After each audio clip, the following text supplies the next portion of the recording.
Olá, você que gosta, você que ama, você que quer aprender a palavra de Deus. Hoje, mais uma aula para quem está começando agora o estudo da teologia, o estudo da palavra de Deus.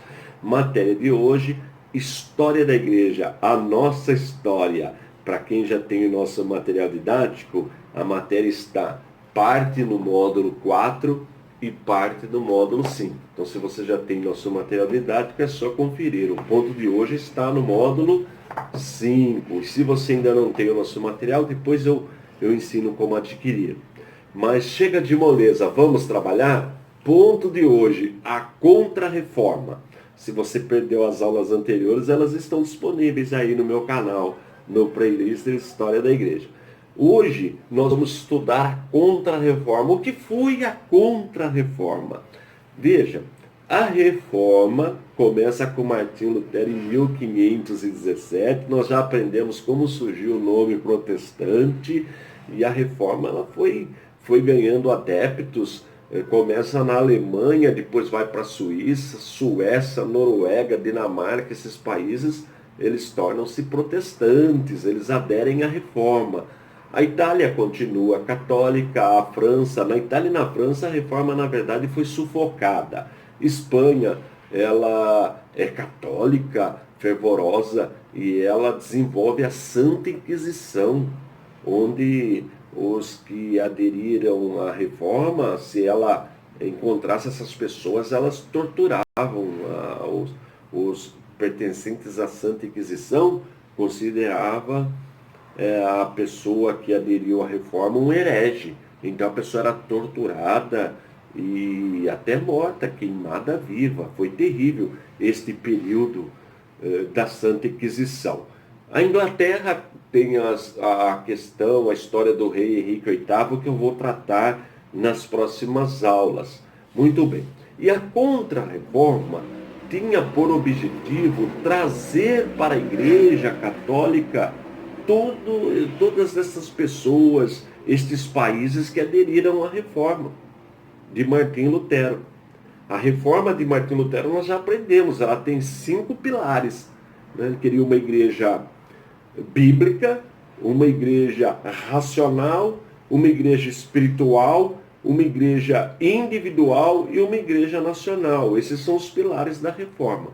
A Contra-Reforma ela acontece em 1545, veja, a reforma é 1517.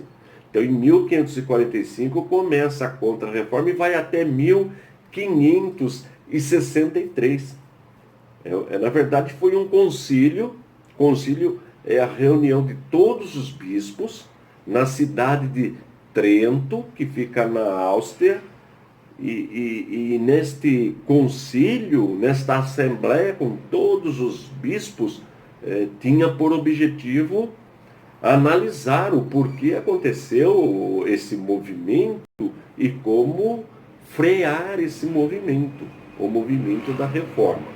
Bem, na verdade, a reforma foi dentro da Igreja Católica Romana. Na verdade, é isso aí. Olha aí o slide. Muito bem.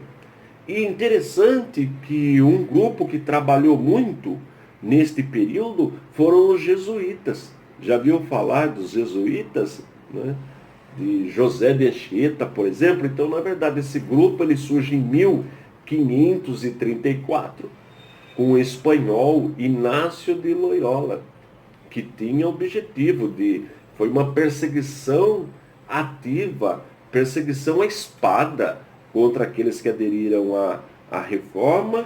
Né? Tem aí, que eu já falei na Espanha, a Santa Inquisição, e também esta ordem de jesuítas, elas avançaram para os países que ainda não conheciam o cristianismo, né? Por exemplo, as Américas.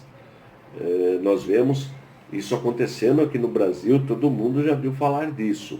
Lembra que o Brasil foi descoberto em 1500, nós estamos em 1545, tá bom? Muito bem. Agora, nós podemos tirar desta Contra-Reforma três partes, dividir a Contra-Reforma em três partes. A primeira parte eu já falei, então, o esforço missionário. Então a igreja, para recuperar o que havia perdido, os adeptos que saíram da igreja e foram para os ideais da reforma protestante, fez um grande esforço missionário. Realmente isso é provado, é documentado. A igreja correu atrás realmente correu atrás do prejuízo, né? Como eu citei aqui no caso, no Brasil, por exemplo, os países da América que não conheciam o cristianismo, menos a América do Norte já vemos mais o protestantismo, mas na América do Sul e na América Central nós vemos grande esforço missionário da Igreja Católica. E na Índia também, na China, enfim, um grande esforço missionário. A segunda parte, diz que nós podemos dividir em três partes, a segunda foi a questão moral. A igreja estava numa grande decadência por questões morais. Por exemplo, os padres, eles tinham amantes. Grande número de padres tinham amantes. Os bispos moravam fora da cidade também, envolvidos com prostituição, com a questão de dinheiro. Isso foi resolvido também. A igreja fez um esforço muito grande para resolver essa questão. Por exemplo, o bispo passa a residir na cidade que ele toma conta. Ele passa a morar agora na cidade, que na igreja, no templo, do lado, tem a casa pastoral, que o bispo vai ficar ali, perto da comunidade. E os padres também vão residir nas paróquias, do lado da igreja. Vai ter a casa paroquial, a casa pastoral. Então, esse trabalho da Contra-Reforma foi muito bom. Melhorou muito essa questão, né? Essa questão se bem que hoje nós temos visto escândalos também na Igreja Católica, que o Papa Francisco está tentando solucionar, está correndo atrás aí do prejuízo. Mas naquela época era terrível a situação dos padres. Então, pelo menos naquele momento, foi tomada decisões sábias e que resolveram.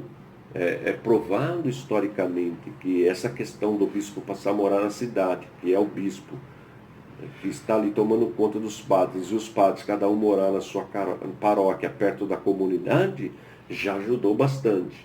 E a terceira questão, a questão doutrinária.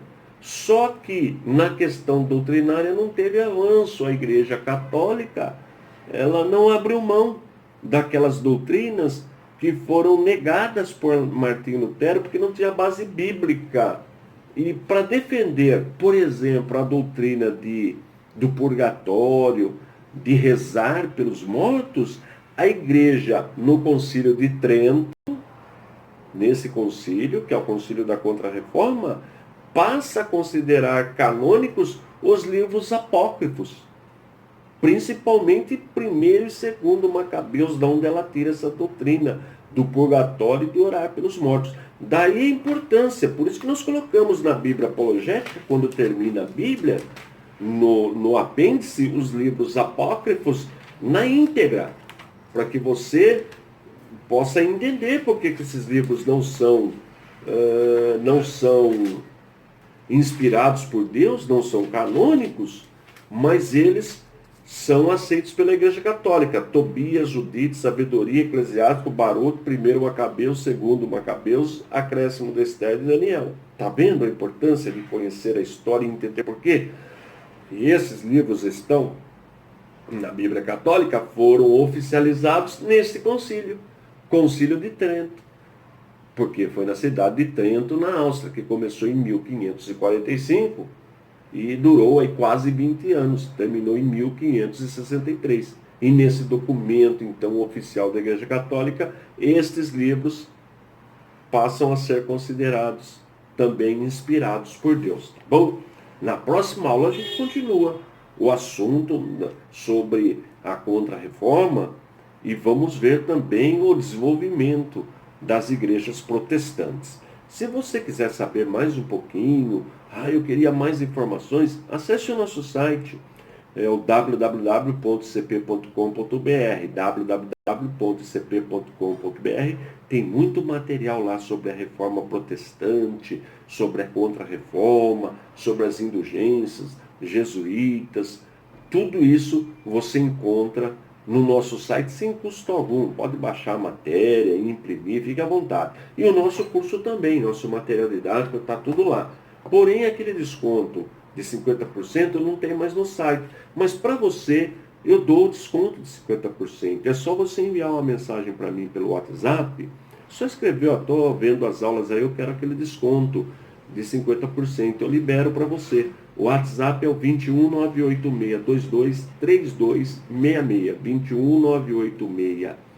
21986223266. Tá? Aproveite a oportunidade. Estou indo embora. Forte abraço e fique na paz de nosso Senhor e Salvador Jesus Cristo.